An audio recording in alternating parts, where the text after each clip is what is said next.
So this is one of our supplemental lectures, basically to cover some material that I'm not certain that we're going to get to in class, and so I want to make this available. I try and choose these to be things that aren't necessarily key to understanding the progression of concepts, so sometimes they're kind of isolated little topics. In particular, today we're going to talk about how you make a resistor.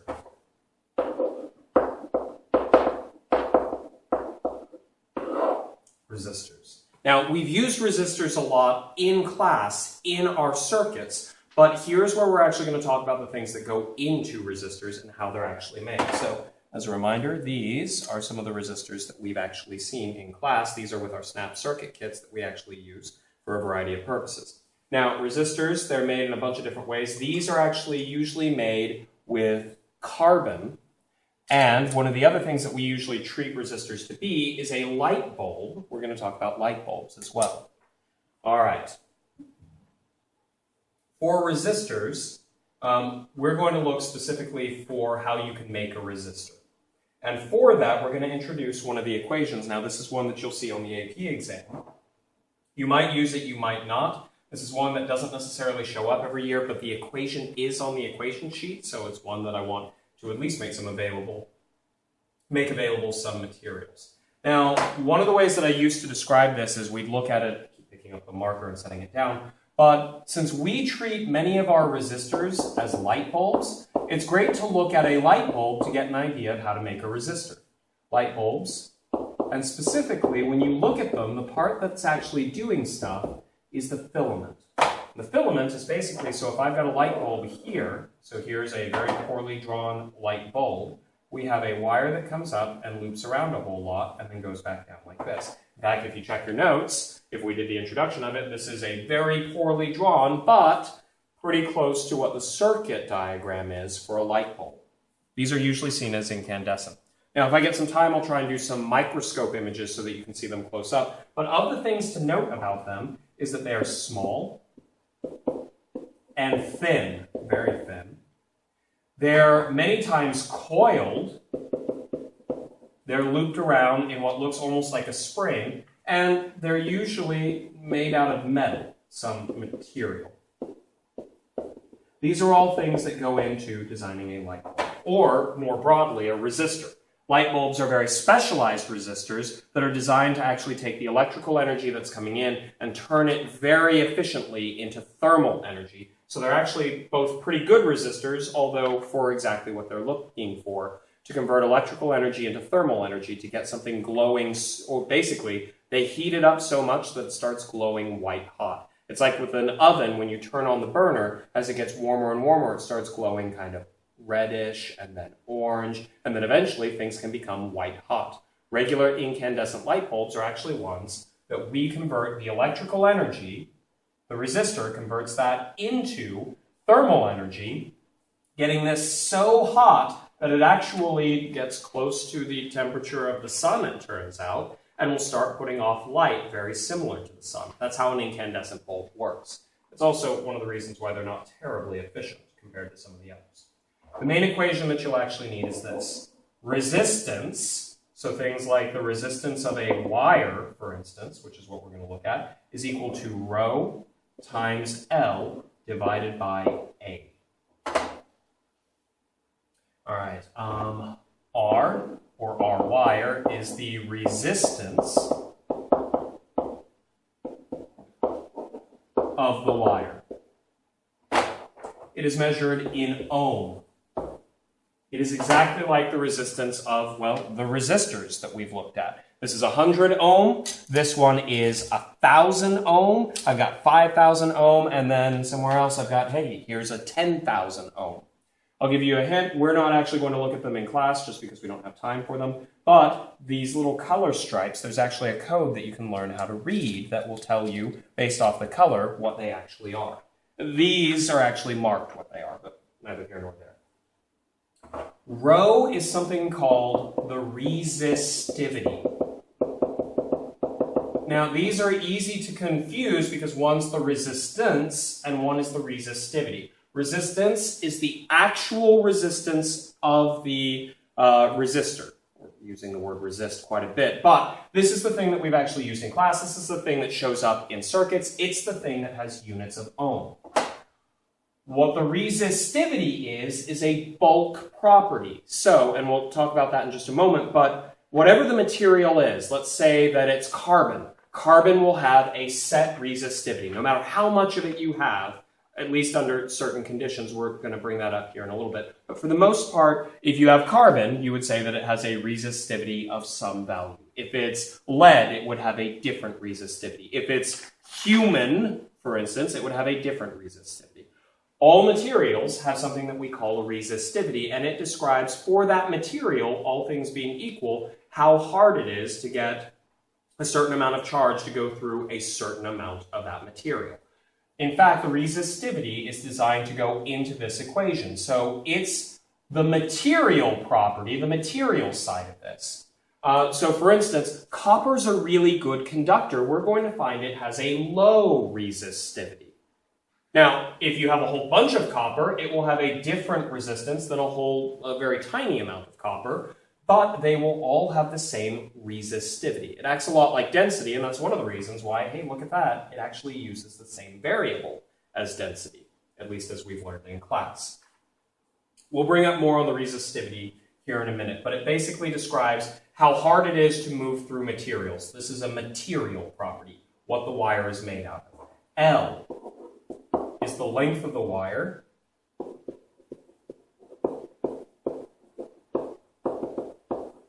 And it's measured in SI in meters. The longer the wire, the more resistance it'll have. It's a lot like when we saw in circuits, if you add another resistor, the more you add in there, the longer you make this thing, the harder it is for charges to get through. If you have a longer wire, that's more distance that these charges have to force their way through, and so the longer the length, the more resistance you will end up having. And A is called the cross-sectional area. It is measured in SI in square meters. Now, what cross-sectional area is, I want you to imagine that we have a wire like this. It's a long cylinder.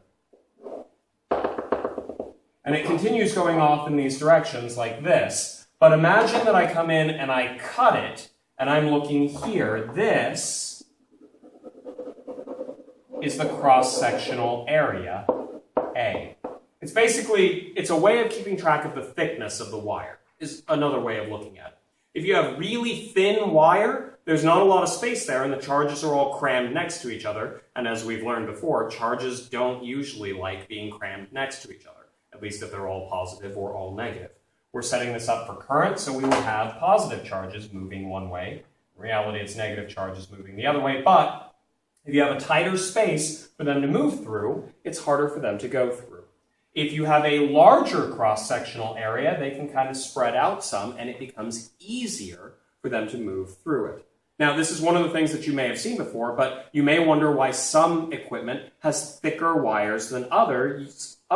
Usually the ones that have very thick wires, are designed to have a lot of current, and the thicker the wire, since the area is down below, if this number gets bigger, then we end up actually with a lower resistance. This is also something that when you're doing things like home theaters, it helps sometimes if you're running long amounts of wire to get speakers to the far side. You might make them a thicker gauge wire to increase the area. So as L gets bigger, A gets bigger, and it will still keep your resistance down. Those are things to keep track of, and this is the real world application of it. As to the resistivity, we'll usually give it to you or you'll solve for it, but my favorite place to go to find these things, engineeringtoolbox.com, they have the resistivity coefficient, rho, and its units are in ohm, meter squared divided by meter, or you could say it's ohm times meter. Let's see, so ohm times meter. Basically, it has units that make the rest of this work out. If I have ohm times meter, times another meter, that's ohm meter squared, divided by meter squared. The meters squared cancel out, and I'm left with just ohm, which is what I need for my resistance. The difference between resistance and resistivity. Resistance is what the resistor actually has. Depending on how long I make the resistor, how thick I make the resistor, and out of what material, it will have a set resistance. I can make different resistors by making it thicker or shorter or longer. I can change these values. I can make it out of a different material as well. We're going to see that that's going to change it. This is how I make a 1,000 ohm resistor, or a 100 ohm resistor, or a 10,000 ohm resistor by changing these values. The resistance is the value of the overall resistor, the thing that I make. The resistivity describes only what the material is made out of. So for instance, aluminium has a resistivity of 2.65 times 10 to the negative 8th. That is a very tiny number. That's basically 3 divided by a billion. It's actually almost 3 divided by 100 million, but even still, it's a very tiny number. And since resistivity goes here, if I have a small number, it means that my resistance will be very low. Turns out aluminium, being a metal, is actually a pretty good conductor of electricity. In fact, there's another value. It's not in the equation we usually use, but it's conductivity. It is 1 over omega times meter. So basically, it's actually 1 over the resistivity. They're inversely related. Resistivity describes how hard it is to go through a metal. Low number means it's really easy. Conductivity tells you how easy it is to go through a metal. Big number means it's easy to go through. We have aluminium. We have antimony, also a metal. We've got, let's see, what are things that are not necessarily good conductors? Well, instead of times 10 to the negative 8th, like a bunch of these are, brass, bismuth, a bunch of metals, here we've got one that's 3 to 60, there's a bit of a range, times 10 to the negative 5th. This is 1,000 times harder to get charges to go through it, and we find that it's carbon, graphite to be precise. In fact, most resistors, is my understanding, these are actually made out of carbon, probably a form of graphite, though I can't say for certain. And they make it that way because those resistors are very good at being resistors, partly because the material they're made out of. By making the material be a much larger number with the resistivity, they can now have a lower length and a smaller area, basically keep the thing pretty tiny and still get a pretty good resistance out of it. Oops, bring that back up. All right, we're actually going, so there's copper. I mentioned copper. This is less than 2 times 10 to the negative 8th. It actually has one of the best, or lowest, I should say, resistivities, and conversely, one of the highest conductivities. All right, gadolinium. We've got a whole bunch of different metals in here, but the one we're actually going for, because we're looking at light bulbs, is going to be tungsten. Tungsten is 5.65 times 10 to the negative 8th. For its resistivity. I'd have to check, but I think these are at room temperature. It turns out these variables can change a little bit. If you've seen it, then there was the thing that we did with the liquid nitrogen where I made the ring go higher. Electrical conductivity is also affected by temperature in most materials. All right, here's what we're going to do. We're going to find the resistance of a light bulb filament. And we're going to have a light bulb filament that comes up. It's a loop of wire, coil of wire, and it goes like this. And I'm going to give you some realistic values. This is actually something that I've taken a look at before. L. The length of this light bulb filament is about 10 millimeters. When I actually measured this, the light bulb that I was looking at a couple of years ago, with a microscope, it was actually a really tiny one, but it was 2 millimeters, was about the length across here. And if you keep in mind that we've got this looped around, you can imagine if I were to take the edges and stretch it out, I would then end up with, I did some numbers and got an estimate of about 10 millimeters. Now it might be more, it might be less, but it's probably not going to be 3 meters, and it's probably not going to be 2 nanometers. So 10 millimeters is still going to be a pretty realistic value. We also have a resistivity of most light bulb filaments, at least the modern ones that we use, are made out of tungsten. That's what I've got. Capital W is the chemical symbol for tungsten. At least I hope it is. I'm not wearing my glasses. Anyway, tungsten. I mentioned that before. It is 5.65 times 10 to the negative 8 ohm times meter. Now, You may be thinking, well, why is it made specifically out of tungsten? I mentioned earlier that for the light bulb to give off the light we want, we need it to actually get kind of close to the temperature of the sun so that it mimics the sun and we actually get some really nice light, white light out of it. You usually don't see the stove, the burner on the stove, get up to full white hot because the material that it's made out of, usually it melts by that point. The main reason we actually use tungsten is it's a metal that has one of the highest melting points, so we can get it up close to the temperature of the surface of the sun so that it can actually give off light very similar to the sun, and it won't melt, hopefully, at the temperatures that it's actually operating at. All right, that's one of the reasons why we have to design this right so that we can calculate up exactly how much it can do. We're not actually going to do that here, but that's where you would end up going. My cross-sectional area, I used my microscope to actually get a measurement of this, and I estimate it to be my area. I estimated the thickness. Did I get the actual thickness here? Yes. I estimated the one that we looked at was actually a really tiny bulb. In fact, it's one very similar to the ones that we use in our circuit kits. Next time that you're looking at them, take a close look. You'll find that the filaments are actually really tiny. They're smaller than what appears to be a human hair. That being said, when I looked at the one that I was working with my microscope, I estimated it to be about 10 microns, 10 micrometers, which is about 1/10 the thickness of human hair. Now, part of this is going from my personal experience. I did a lot of research in microscopy. I'm actually kind of a specialist with microscopes. So I'm used to looking at really small things and actually getting some pretty good measurements for them. I estimate the thickness of this to be about 10 micrometers. Now, that's not the area. We need the cross-sectional area. But if my thickness, my diameter, is 10 micrometers, then my radius, r, would be 5 micrometers, which is the same thing as 5 times 10 to the negative 6 meters. To find my area, this is a circular cross-sectional area, so that's pi r squared, which would be pi times 5 times 10 to the negative 6 meters quantity squared, which is going to be a fantastically small number. I would estimate it to be about 25 times 10 to the negative 12 square meters. Very, very small. All right.